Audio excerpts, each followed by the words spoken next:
This is exciting. Now we're going to open the box. So, inside we have all the needles you'll need and spares, and we have the wools all stuck on a card, beautiful colours, lovely soft greens, mauves and pinks, very current colours for this year, Laura, lovely colours, and the beautiful design stitched on, you could hold that please, onto our Jacobean linen twill.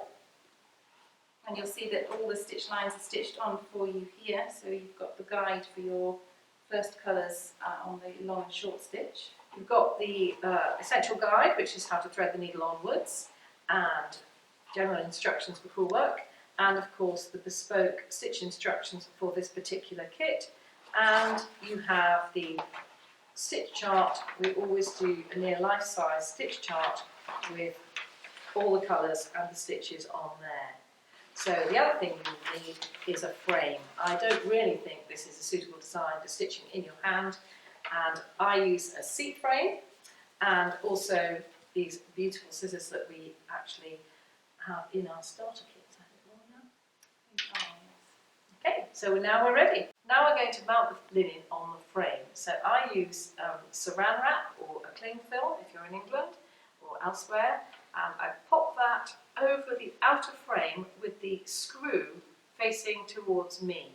And then I take the inner frame, and the stalk side with the screw in it needs to go over the screw on the outer frame. So what we're going to do, we're going to put the linen face down in the area we're going to stitch, and then we're going to squash this down very levelly and actually squash it so that the saran wrap protects your work and protects the linen so it doesn't get scorched.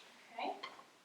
So we're going to start in this area here, the very tip of the branch of the roses, and we're just going to pop that down. Just check that that's an area you're going to be stitching, and then take the inner frame with the stalk folded down for safety, and you just pop that down. Now you may need a friend. Can I borrow your hand please, Laura? Yep.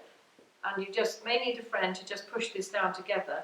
And don't push the stalk, Laura, just push the ring. Sorry. And then actually if you were on your own you could use the paddle for that, and that's a very easy way of doing it. You just squash it down. I have been known to stand on this as well because of course it's the back of your work, but using the frame paddle is a good little tip. Then you flip it over, and then using the back of your scissors just score out the area you're going to. So that doesn't cut the linen? No, you just use it, or you can use the back of the needle if you prefer, and you just take out a little window, and then the rest of your work's protected. And if you've actually already stitched an area, that means that the frame won't rub it at all. Now, I always like a ring frame because it gets it really tight around the edges. I always find that's a much better way of getting it drum tight. So all you need to do now is just pull the linen so that you can see that the lines on the twill are straight. And if you just run your finger around the edge, Laura, can you feel any troughs or dips, or is that pretty level? Yeah, I don't know. A little bit there. So all you do is you just hold it against your stomach and just pull that to get that tighter. Like that.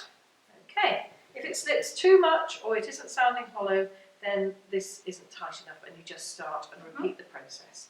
So take the stalk and pop it into the upright, pop that under your leg this way or centrally, take the linen, turn it round, and I would just roll that up and use the other needle just to pin it up, and then you're ready to go.